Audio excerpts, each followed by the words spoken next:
वादी का अपना और भरोसेमंद कोचिंग इंस्टीट्यूट साल 2013 से काई यानी कश्मीर इंस्टीट्यूट ऑफ एक्सीलेंस वादी भर के तालिब इल्म के लिए स्कॉलरशिप टेस्ट का ऐलान करती है। पहले मरहले में 8वीं, 9वीं और 10वीं जमात के लिए 21 नवंबर 2021 को स्कॉलरशिप टेस्ट लिया जाएगा। काई की शाख अब राजबाग श्रीनगर में भी खुल चुकी है। 21 नवंबर से राजबाग सेंटर में नीट जेईई का रिपीटर्स बैच भी शुरू हो रहा है। राब्ते के लिए हमारे हेड ऑफिस वाक़या परेपुरा श्रीनगर और राजबाग तशरीफ लाएं। वाज़ेह है कि काई का किसी भी कोचिंग इंस्टीट्यूट के साथ कोई मर्जर नहीं है।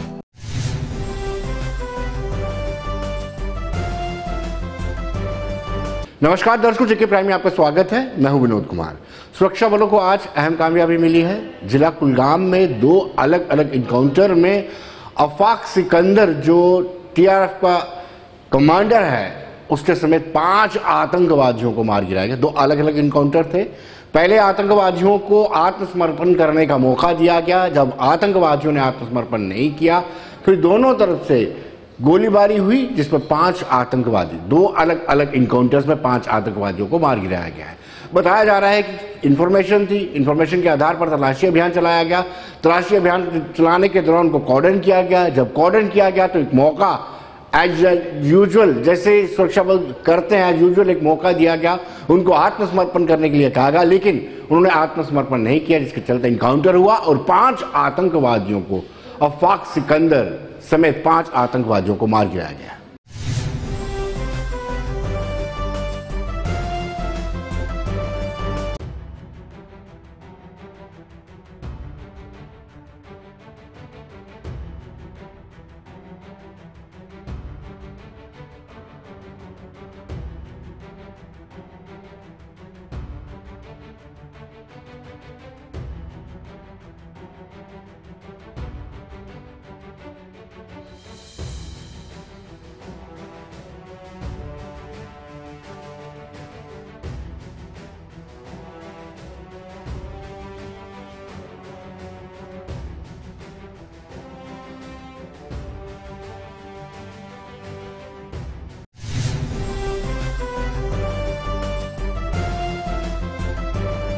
दर्शकों, फोन लाइन पर हमारे साथ सीधे जुड़ चुके हैं फिदा हुसैन। फिदा, दो अलग अलग इनकाउंटर में 5 आतंकवादी मारे गए हैं, कुलगाम की बात है, क्या डिटेल है आपके पास? देखिए विनोद, मैं आपको बता दूं कि अगर हम आज की बात करेंगे, दक्षिण कश्मीर का ये जिला कुलगाम है जहां पर सुरक्षा बलों को एक पक्की सूचना मिली थी कि मुंबई इलाके और गोपालपुरा इलाके में कुछ मिलिटेंट जो है वो वहां पर एक हाइड आउट में छुपे हुए हैं। उसके बाद जब गोपालपुरा में सुरक्षा बलों ने उस इलाके को घेरे में ले लिया और जब उन्होंने तलाशी कार्रवाई शुरू की, उसके बाद अगर हम दूसरे इलाके की बात करेंगे जो कि शमसीपुरा आता है, जब पे गोपालपुरा आता है, वहां पर भी सुरक्षा बलों ने तलाशी अभियान चलाया। लेकिन सबसे पहले अगर मैं बात करूंगा यहाँ पर पंबई इलाके की, पहले धमाके की आवाज जो है वो सुनाई दी गई, उसके फौरन बाद गोलियों की आवाज भी सुनाई दी गई और ऐसा लगा उसी वक्त की दोनों तरफ से यहाँ पर जो है जो गोलियों का तबादुला है वो शुरू हुआ है। और उसके बाद उस जगह से 3 मिलिटेंट जो है वो हलाक हुए हैं और दूसरी जगह से फिर गोपालपुरा से ये खबर आई कि वहां पर भी सुरक्षा बलों ने मिलिटेंटों को देखा और मिलिटेंटों ने वहां से भागने की कोशिश की, हालांकि उसको सुरक्षा बलों ने असफल बनाया और वहां पर भी गोलियों का तबादुला जो है दोनों तरफ से शुरू हुआ। इस बीच अगर हम इस इलाके की बात करेंगे, इस जिला की बात करेंगे, तो 2 जगहों से जो सुरक्षा बल है उनको जब खबर मिली कि वहां पर दोनों जगहों पर मिलिटेंट मौजूद है तो उन्होंने वहां पर इजाफी नफरी के साथ उन इलाकों में पहुंचे और वहां पर ऑनलाइन सर्च ऑपरेशन चलाया और उस बीच दोनों तरफ से गोलियों का तबादुला शुरू हुआ और माना जा रहा था कि हिजबुल मुजाहिदीन से वाबस्ता ये मिलिटेंट है। लेकिन उसके बाद इंस्पेक्टर जनरल ऑफ पुलिस ने तस्वीरें साफ की। उन्होंने कहा कि टीआरएफ और हिजबुल मुजाहिदीन से इन 5 का ताल्लुक था, जिसमें एक टॉप कमांडर भी शामिल है। और अभी भी हालांकि सर्च ऑपरेशन जो है वो देर रात गए तक वहां पर जारी था। लेकिन अगर हम दक्षिण कश्मीर के इस कुलगाम इस जिले की बात करेंगे जहां पर इससे पहले भी जो मिलिटेंट और सिक्योरिटी फोर्सेस के बीच झड़प हुई थी। जी फिदा, ये टीआरएफ का कमांडर अफाक सिकंदर मारा गया है, इसका क्या बैकग्राउंड, कुछ हमारे पास जानकारी है इसकी? देखिए विनोद, अगर हम टीआरएफ के टॉप कमांडर की बात करेंगे, जिस तरह से खुद इंस्पेक्टर जनरल ऑफ पुलिस ने ट्वीट जारी करते हुए कहा कि एक बड़ी सफलता है सुरक्षा बलों के लिए और काफी इसकी तलाश में जो सिक्योरिटी फोर्सेस लगी हुई थी, और आज उन्होंने खुद कहा कि ये एक बड़ी सफलता है। और अभी क्योंकि इसके बारे में खुलासे जो है वो होने बाकी है, लेकिन बताया यही जाता है कि इनके खिलाफ काफी ज्यादा मामले जो है वो पुलिस स्टेशन में जो है वो दर्ज किए गए थे और टॉप कमांडर्स में से ये एक शुमार किए जाते थे। लेकिन अगर हम दक्षिण कश्मीर पे नजर डालेंगे, क्योंकि दक्षिण कश्मीर जो है जहाँ पे कुलगाम में अगर हम इसी महीने की बात करेंगे, ये दूसरी मुठभेड़ थी जो सुरक्षा बलों के हाथ में लगी है, जहाँ पे दिन रात जो है सुरक्षा बल जो है कहीं ना कहीं पे जहाँ कहीं पर भी उनको आशंका होती है, जहाँ कहीं पर भी उनको खबर प्राप्त मिलती है कि वहाँ पर मिलिटेंटों की मौजूद की है, तो उसके बाद वहाँ पर कोऑर्डिनेट सर्च ऑपरेशन चलाया जाता है। और अगर कहीं पे मिलिटेंट होते भी है तो वहाँ पर जो ही सिक्योरिटी फोर्सेस पे नजर पड़ती है तो कहीं ना कहीं पे वहाँ पर वो जो कोऑर्डिनेट है वो मुठभेड़ में तब्दील हो जाता है। कुछ ही देर में ये जो मुठभेड़ थी ये खत्म, ये समाप्त की ओर है। लेकिन ये जो कुलगाम का जिला है, दो इलाकों में सुरक्षा बलों को जानकारी मिली थी, दोनों जगहों पर सुरक्षा बलों ने वहां पर जो है घेराबंदी की थी और दोनों जगहों पर मिलिटेंट मौजूद थे और दोनों जगहों पर जो है कुल मिला के 5 मिलिटेंट जो है वो हलाक हुए हैं। बहुत बहुत शुक्रिया फिदा, बहुत बहुत शुक्रिया।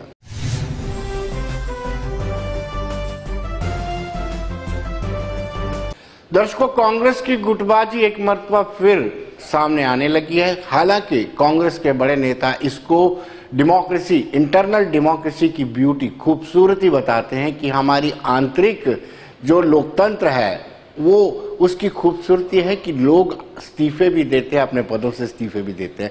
लेकिन सच्चाई ये है कि कहीं ना कहीं मीर गुट और आज़ाद गुट के बीच में एक फासला लगातार बढ़ता जा रहा है और उसी का नतीजा है कि बड़े नेताओं ने, चाहे जीएम सरूरी हो या जुगल किशोर शर्मा हो या दूसरे दीगर नेता हो, वकार रसूल हो या फिर और दीगर नेता हो, सबने अपने पदों से रिजाइन दे दिया है। हालांकि उन्होंने कांग्रेस को नहीं छोड़ा है, पार्टी को नहीं छोड़ा है, लेकिन अपने पदों से रिजाइन दिया है। लेकिन आज भी हमने देखा कि आज़ाद गुट के लोग आज़ाद के साथ, गुलाम नबी आज़ाद जो फॉर्मर चीफ मिनिस्टर रह चुके हैं, हमारे फॉर्मर यूनियन मिनिस्टर रह चुके हैं, हमारे एक कद्दावर नेता हैं, उनके साथ चुनाव वैली खित्ते के दौरे पर थे। और हम आपको तस्वीरें दिखाते हैं, जुगल किशोर, जीएम सरूरी, वकार रसूल और बाकी दीगर नेता भी उनके साथ मौजूद।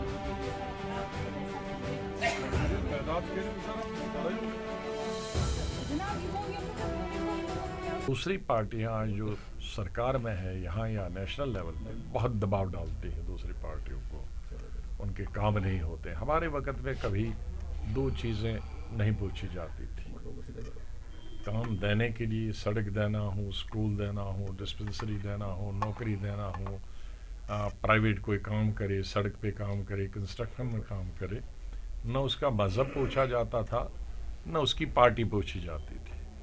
लेकिन बदकिस्मती से अब पार्टी अगर दूसरी पार्टी का हो, चाहे किसी मजहब का हो, लेकिन अगर रूलिंग पार्टी का है तो उसे काम नहीं मिलेगा। सर 370 के बाद सुना, सिर्फ रूलिंग पार्टी से एसोसिएटेड होना है उसी को काम मिलेगा। ये जमहूरियत में बहुत ही बुरी चीज़ हो रही है और इसका जम्मू प्रोविंस में और ख़ास तौर से चनाब वैली में बहुत बुरा असर पड़ा है कि मैं देख रहा हूँ, कल भी जितने लोग मिले, आज भी मिले, कि भाई कोई कहता है नेशनल कॉन्फ्रेंस का हो, कांग्रेस का हो, दूसरी पार्टी का हो, रूलिंग पार्टी का नहीं, इसलिए उसको कोई काम नहीं मिलेगा, उसका कोई टेंडर अप्रूव नहीं होगा।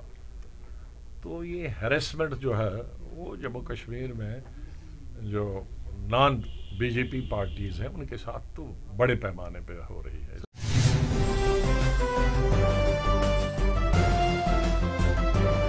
हालांकि इस मौके पर गुलाम नबी आजाद ने किसी तरह की टिप्पणी करने के मना कर दिया, जानकारी ना होने, अनभिज्ञता दिखाई है, लेकिन उन्होंने कहा कि लोकतंत्र जिस तरीके से राजनीतिक गतिविधियों की इजाजत होनी चाहिए वैसी इजाजत इस सरकार के कार्यकाल में नहीं मिल रही है। शायद यही कारण है कि पॉलिटिकल एक्टिविटी उथल पुथल जो हो रही है।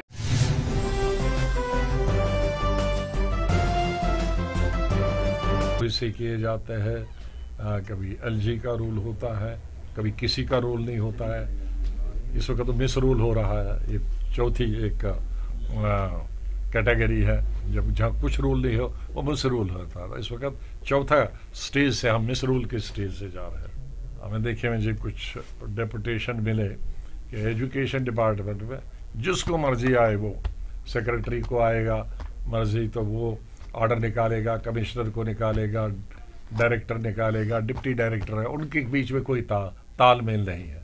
तो जब इसके किसी के बीच में तालमेल नहीं होते हैं उसको या नो रूल या मिस रूल बोलते हैं। तो इस तमाम चीज़ों से अगर कोई क्यों, उसका कारण यह है क्योंकि आंसरेबल कोई नहीं है, कोई जवाबदेह नहीं है, किसी को इलेक्शन नहीं लड़ रहा है। कमिश्नर सेक्रेटरी आएगा, आज क्या ट्रांसफ़र हो जाएगा, जहाँ जाएगा बाहर जाएगा, उसको किसने पूछना। लेकिन एमएलए और मिनिस्टर ये नहीं कर सकता क्योंकि एमएलए को वहाँ से इलेक्शन लड़ता है, मिनिस्टर को वहाँ से इलेक्शन रहना, उसको स्टेट छोड़ के नहीं जाना वरना हरा देंगे लोग। तो इसलिए जमहूरियत में, लोकतंत्र में इलेक्शन होना और इलेक्टेड सरकार होना ज़रूरी है।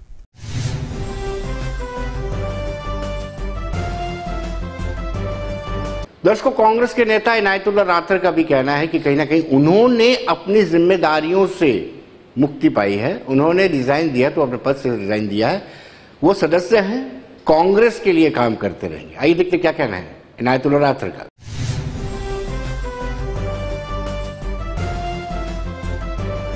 ये एक पार्टी में एक इंटरनल डेमोक्रेसी है कि हम कभी कभार रिजाइन करते हैं तो कभी कुछ, तो ये चलता रहता है। मगर लेकिन एक चीज़ मैं आपके वसादत से बताना चाहता हूँ, जो आज के दौर में और इस वक्त जो जम्मू कश्मीर एक नाजुक दौर से गुजर रहा है, तो इसमें कांग्रेस पार्टी में जो कम से कम आज तक मुझे लगता है कि कम से कम 200 आदमियों ने कांग्रेस पार्टी को खैरबाद किया है, कांग्रेस पार्टी को छोड़ा है। मगर लेकिन हमने कांग्रेस पार्टी को नहीं छोड़ा है, हमने सिर्फ अपने अपने जो कोई डिस्ट्रिक्ट प्रेसिडेंट था, जो कोई पीसीसी मेंबर था, जो कोई एआईसीसी मेंबर था, उन्होंने अपने पोस्ट से रिजाइन करके कांग्रेस पार्टी में तो है हम, मगर लेकिन साथ में हमारी जो अपील रहेगी ऑल इंडिया कांग्रेस को, जहां मैडम सोनिया गांधी जी, राहुल गांधी जी और प्रियंका वाड्रा जी को हम चाहते हैं कि कांग्रेस पार्टी किसी तरीके से मजबूत हो। कांग्रेस पार्टी को जम्मू कश्मीर के लोग ऐसे नज़रों से देखते हैं कि जम्मू कश्मीर में सिर्फ एक ही पार्टी आज के डेट में जम्मू कश्मीर के लोगों को नज़र आती है कि वो इंडियन नेशनल कांग्रेस है। और हम चाहते हैं कि गुलाम नबी आज़ाद साहब जिन्होंने 2002 में यहाँ आकर उन्होंने 22 सीटें हासिल की है, हम चाहते हैं कि उसी दौर को फिर से एक बार वापस लाया जाए।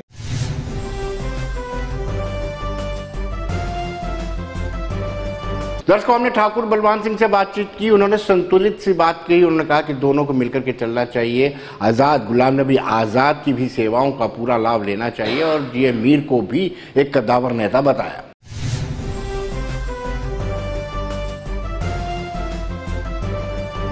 हमारी इंटरनल डेमोक्रेसी है और इंटरनल डेमोक्रेसी में आपस में छोटा मोटा चलता है, हर एक की अपनी सोच होती है। उन्होंने तो अपनी सोच बताई है कि हाँ भाई ये करना चाहिए, लेकिन पार्टी हाईकमांड ने देखना है कि कौन ठीक ढंग से चला रहा है और वो तो होता रहता है। इसमें ये तो इंटरनल पार्टी मामला है, इसमें तो बाहर कहने की जरूरत नहीं है। मीर को हटा के गुलाम नबी आज़ाद साहब को तो हम सब, मीर भी कहता है कि हम उनको बना लो, वो बनना चाहते हैं तो कोई मना नहीं करेगा। लेकिन जिसको बनाना है उस पर भी देखना पड़ेगा कि कौन बनना है, पार्टी को चला सकता है। इलेक्शन ईयर है, इलेक्शन सर के ऊपर खड़ी है, तो हमें तो आजाद साहब की सर्विसेज की भी जरूरत है ताकि वो हमारी सरपरस्ती करके यहाँ पे गाइड करें। और मीर ने पिछले 7 साल में बहुत काम किया है और पार्टी को इकट्ठा रखा है, हम उसको भी आउटराइटली ऐसे डिस्क्रेडिट नहीं कर सकते। ये तो it's up to the party high command to see के किसको चला के ताकि पार्टी बेहतर हो।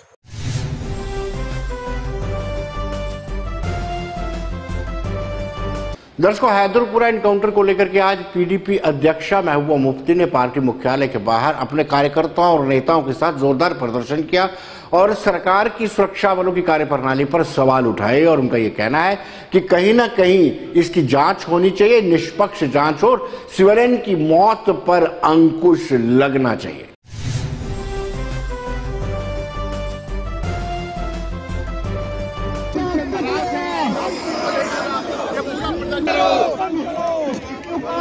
होश में आओ, होश में आओ, नरेंद्र मोदी, होश में आओ, होश में आओ, नरेंद्र मोदी, होश में आओ, नरेंद्र मोदी।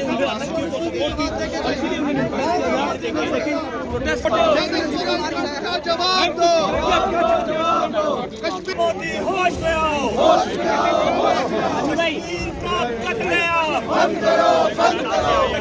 जो गांधी जी के कातिल को गोडसे की पूजा करते हो, उनके सवाल का मैं क्या जवाब दूं? उनके सवाल का जो इस मुल्क को, गांधी के मुल्क को, नेहरू के मुल्क को, अंबेडकर के मुल्क को गोडसे का मुल्क बनाना चाहते हो, तो उनके सवाल का मैं क्या जवाब? उनके पास पहले एविडेंस था तो पहले उनको फिर पकड़ा क्यों नहीं? वो तो वैसे लोगों को रोज जेल में डालते हैं। जब भी इनसे कोई फायरिंग में मर जाता है तो उसको OGW का इल्जाम लगाते हैं, जो बिल्कुल गलत है, बिल्कुल झूठ है। और इनको एसवाकी होने की वजह से कोई अकाउंटेबिलिटी नहीं है, कोई बातचीत नहीं है, कोई जवाबदेही नहीं है। ये बिल्कुल गलत है, बिल्कुल मासूम लोग हैं और आज उनके घर वाले उनकी लाशें मांग रहे हैं और उनको वो लाशें भी नहीं दी जा रही।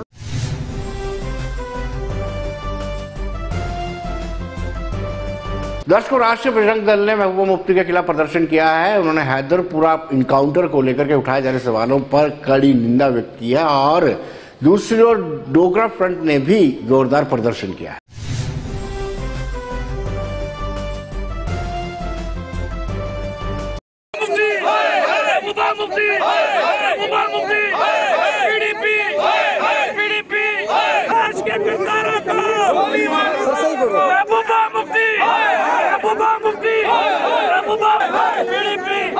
महबूबा मुफ्ती को ये बताना चाहते हैं कि ऐसे सेना, पैरामिलिट्री फोर्सेस और पुलिस का मनोबल तोड़ने का काम जो है वो महबूबा मुफ्ती कर रही है और ना करे।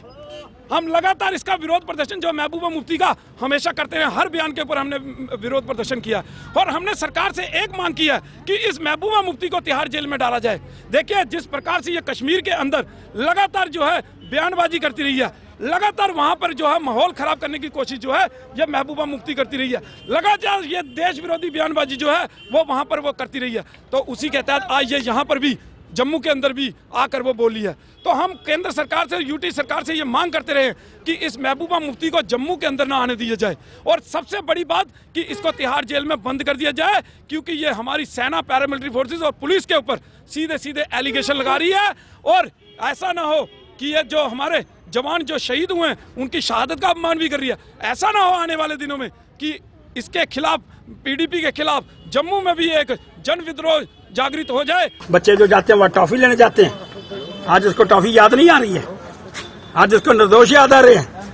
अरे सेना के लोगों से कहना चाहता हूँ, पुलिस के लोगों से कहना चाहता हूँ, आगे बढ़ो, हिंदुस्तान की जनता तुम्हारे साथ है और तन मन धन से सहयोग करो और नस्से नबूद कर दो इन मिलिटेंटों को जो हिंदुस्तान के विषय के अंदर आकर के हथगोला फाड़ने की बात करना चाहते हैं। और ऐसे सियासतदान जो उनका समर्थन कर रहे हैं, मैं फिर उपराज्यपाल से कह रहा हूँ, इस महबूबा मुफ्ती का जम्मू आना बंद कर दो, नहीं तो इसके विषय के अंदर भी हमको विचार करने का प्रयास करना होगा।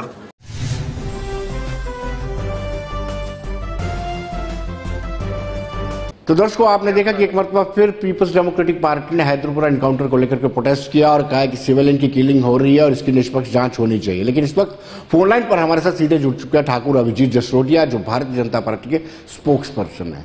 अभिजीत जी, बात ऐसे है कि आईजी ने स्पष्ट कर दिया है, आईजी कश्मीर विजय कुमार ने स्पष्ट कर दिया कि ऐसा कोई नहीं है, किसी सिविलियन की किलिंग नहीं है। लेकिन आज भी पीडीपी अध्यक्षा महबूबा मुफ्ती ने गांधीनगर पार्टी मुख्यालय के बाहर प्रदर्शन किया और एक क्वेश्चन मार्क उठाया है सरकार और सुरक्षा बलों पर।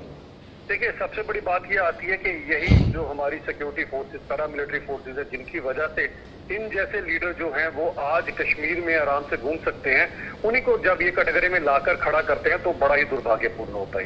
हम अपनी इन सिक्योरिटी फोर्सेस पे जो है हमेशा इन पे हमें नाज है कि जिस तरह से ये लोग अपनी जान की बाजी लगाकर और हमारी रक्षा करते हैं, और ऐसा कर कर कहीं ना कहीं हर एक चीज में वो लोगों में कंफ्यूजन क्रिएट करने की कोशिश करती रहती है। उनकी सियासत ही शायद इसी पर चलती होगी, पर मुझे नहीं लगता कि एक आम आदमी को इन सब चीजों से कोई फर्क पड़ता होगा, क्योंकि सबको पता है कि खासकर जो ये पीडीपी के लीडर हैं, इनकी हमेशा सियासत यही रही, अगर कहीं पर भी कभी कुछ हो तो ये बवाल उसी बातों का मचाएंगी। ये कभी नहीं कहेंगी जब उस प्रिंसिपल की जान ली गई थी तब इन्होंने कोई प्रोटेस्ट नहीं किया, जब बिंद्रू साहब की जान ली गई तब इन्होंने कोई प्रोटेस्ट नहीं किया। अभी पिछले दिनों एक जो यहाँ पर कश्मीरी पंडित के पास जो हमारे एक मुस्लिम भाई काम किया करते थे, जब उसकी निर्मम हत्या कर दी गई तब इन्होंने कोई इस तरह का प्रोटेस्ट नहीं किया। और तो और विनोद जी, जब वो गोलगप्पे वाले की जान ली गई तब भी महबूबा मुफ्ती ने कहीं कोई इसी तरह का प्रोटेस्ट नहीं किया। करती ना पाकिस्तान के खिलाफ प्रोटेस्ट या टेररिस्टों के खिलाफ प्रोटेस्ट करती, तो हम मानते हैं कि इनकी सियासत में कोई दम है। यहाँ से ये पता लगता है कि अपनी जमीन खो चुकी है लीडर, आज सिर्फ लोगों को बरगलाने में कामयाब हो रही है। बहुत बहुत शुक्रिया।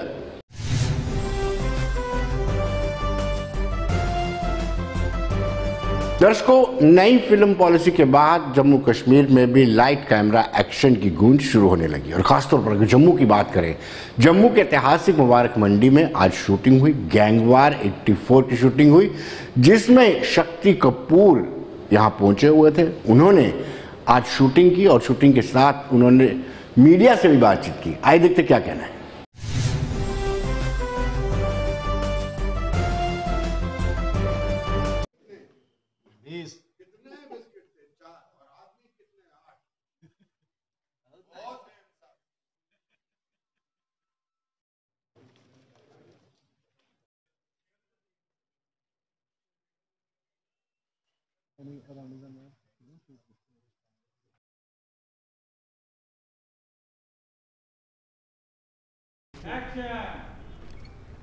Thank you so much. Clap.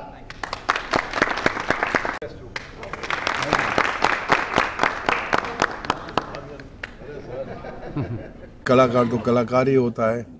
और मैंने कुछ 200-250 फिल्में जब एज अ विलन कंप्लीट की तो मैं थोड़ा विलन के रोल से थक गया था कि वही डायलॉग सुबह बोलना है, वही डायलॉग रात को बोलना है। मैं 3 बारी गिनूंगा, 4 बारी गिनूंगा, बाहर नहीं निकली तुम्हारे माँ को मार दूंगा, तुम बाहर नहीं निकले तुम्हारी गर्लफ्रेंड को मार दूंगा, तुम्हारी बेटी को उठा लूँगा। तो मैंने कहा कुछ चेंज लाना चाहिए, तो मुझे भी थोड़ा काम करने में अच्छा लगे। तो पहली फिल्म जो थोड़ी सी जिसमें कॉमेडी शुरू हुई थी वो थी सत्ते पे सत्ता, जो एक कल्ट फिल्म बन गई। और फिर उसके बाद ये दौर शुरू हुआ, फिर बाप नंबरी, बेटा 10 नंबरी, फिर राहुल, ललिता, तोहफा, और फिर ये चलता रहा सिलसिला। फिर आए राजा बाबू, जिसमें मुझे बेस्ट एक्टर का अवार्ड मिला। नंदू सबका बंधु, मेरे राजा बाबू चलो अमिताभ बच्चन की पिक्चर देखते हैं। हाँ हाँ, सब लोग पिक्चर देख के कितना हंस रहे हैं, तू हंसता क्यों नहीं है, तेरी माँ मर गई क्या? ये पिक्चर का डायलॉग है भाई, माँ तो किसी की भी सांझी होती है, ये फिल्म का डायलॉग था। सर एक और डायलॉग है। मास्टर गोगो नाम है मेरा, गाय मास्टर गोगो नाम है मेरा। आंखें निकाल के गोटियां खेलता हूँ, टपक टपक टपक।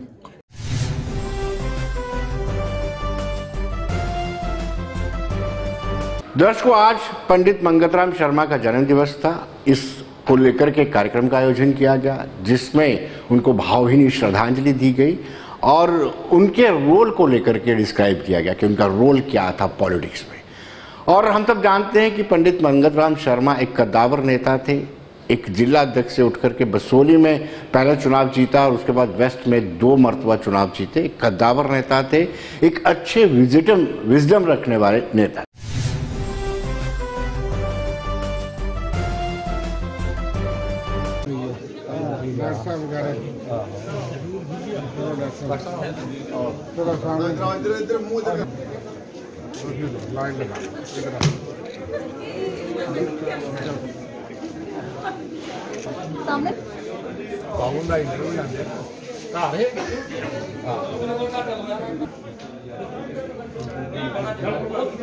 एक्चुअली मेरा गला थोड़ा खराब है, मैं माफी चाहती हूँ। मेरा जी एक्स मिनिस्टर वाइस प्रेसिडेंट मेरे और जिन्हें भी साथी अगर मैं नाम लेने के टाइम तो गुजरी है ना, आज मैं तुझसे सुनाना चाहूँ है उन्हें वक्त नहीं समझे अपनी जी। मैं एक बार मेरे में लगी बरात तो मैं बैठी भी कोई में दो गए मेरे में लेचे एक मेरा एक कुड़ी का मैं कुड़िया ने पासी और बम फटा के बैग लगा और पंडित जी जिनका बहुत ज़्यादा पेशेंस था, कितने लोग उनके घर में आते थे, कितने जाते थे, उनको पता नहीं होता था कौन आया कौन गया, मगर यह काम के लिए जो आते थे उनको अच्छी तरह अटेंड करते थे। पेशेंस पर अगर किताब लिखी जाए तो बहुत बड़ी किताब होगी, वो पूरी नहीं हो सकती है। जितना उनका पेशेंस था, जितना उनकी सोच थी, विजडम था, विजनरी बहुत थे, वाइज बहुत थे और उनका जो है स्वभाव बहुत ही अच्छा था। जो भी कोई आता था ये नहीं पूछते थे कि भाई आप कहाँ से आए हो, क्या नाम है, जात क्या है, और काम सिर्फ काम पूछते थे, भाई किस लिए आए हो, मकसद क्या है आपका। तो मकसद के बिना पर उन्होंने क्या करना, पूछकर बताना, उसका हल निकालना कि मैं लिख कर दूं, लेटर से चल जाएगा, टेलीफोन चल जाएगा तो टेलीफोन भी कर देना और लेटर भी दे देना। आज मेरे स्वर्गीय पिताजी पंडित मंगत राम शर्मा जी का 89 बर्थडे है और उसको सेलिब्रेट करने के लिए उनके सारे फॉलोअर्स, उनके वर्कर, उनके सपोर्टर जो हैं बड़े दिल से यहाँ इकट्ठे हुए हैं। और ये प्रोग्राम हर साल हम लोग करते हैं 17 नवंबर को, और आज वो फिर 17 नवंबर था और ये प्रोग्राम ऑर्गेनाइज किया गया। बढ़ चढ़ के लोग आए और लोगों ने अपनी श्रद्धांजलि दी है। यहाँ तक पंडित जी की बात है, पंडित जी ने अपना पॉलिटिकल कैरियर एक गाँव से शुरू किया, गाँव से tehsil level, district level, state level, और करते करते वो जम्मू कश्मीर के नेता बने। और जम्मू कश्मीर के साथ साथ उनकी पूरे हिंदुस्तान में जान पहचान थी, पार्टी हाईकमांड की जान पहचान थी। कम से कम 60-70 साल उन्होंने पॉलिटिक्स में दिए। और स्वर्गीय हमारे जो प्रथम प्राइम मिनिस्टर थे पंडित जवाहरलाल नेहरू जी से लेके इंदिरा गांधी जी, राजीव गांधी जी, सोनिया जी, सबके साथ उन्होंने काम किया। और यहाँ जम्मू कश्मीर को अगर आप ले तो 1947 के बाद जब महाराजा हरि सिंह ने विलय किया जम्मू कश्मीर स्टेट का भारत के साथ, तो उस समय वो एक नौजवान लीडर के ये हम पहली बार उनकी बर्थ एनिवर्सरी नहीं मना रहे। हम पिछले 14-15 साल से उनका बर्थडे, जब वो जिंदा भी थे तब भी हम उनका बर्थडे मनाते थे। और हर प्रकार के लोगों को जहाँ पे बुलाते थे, चाहे वो मोस्टली सिविल सोसाइटी के लोग आते थे जहाँ पे, चाहे बीजेपी का हो, चाहे कोई एनसी का हो, और उनके परिवार के लोग जहाँ पे आते थे उनको मनाने। बहुत खुश मिजाज के पंडित मंगत राम शर्मा जी थे। अभी इनकी कहानियाँ अगर सुनाना चाहें हम तो सुबह से लेकर शाम तक कहानियाँ ख़त्म नहीं होंगी। तो ये क्या कहानी सुनाऊँ, आप किस टॉपिक के ऊपर बात करना चाहते हैं, मैं उसी प्रकार की कहानी आपको सुनाता हूँ। हंसी मजाक की बात यही होती थी, जब उनके पास हम जाते थे तो हम बोलते थे वो पर्टिकुलर ऑफिसर काम नहीं कर रहा, तो बोलते ऐसा नहीं करना है, उनको बड़े प्यार से बात करनी है, प्यार से समझाना है। लेकिन हम तब यंग थे, हम सोचते थे आर्डर के ऊपर सब काम हो जाते हैं। कहते नहीं, आज हम डिप्टी चीफ मिनिस्टर हैं, आज हम हेल्थ मिनिस्टर हैं, कल को हमने नहीं रहना है और इन्हीं ऑफिसरों ने दोबारा काम करना है। चाहे जो आज जेई है कल को एई बनेगा, कल को एडब्ल्यू बनेगा। अगर हुकूमत में हम नहीं भी रहेंगे तब भी ये ऑफिसर आपके काम करेंगे। तो ये शिक्षा उन्होंने हमें दी थी।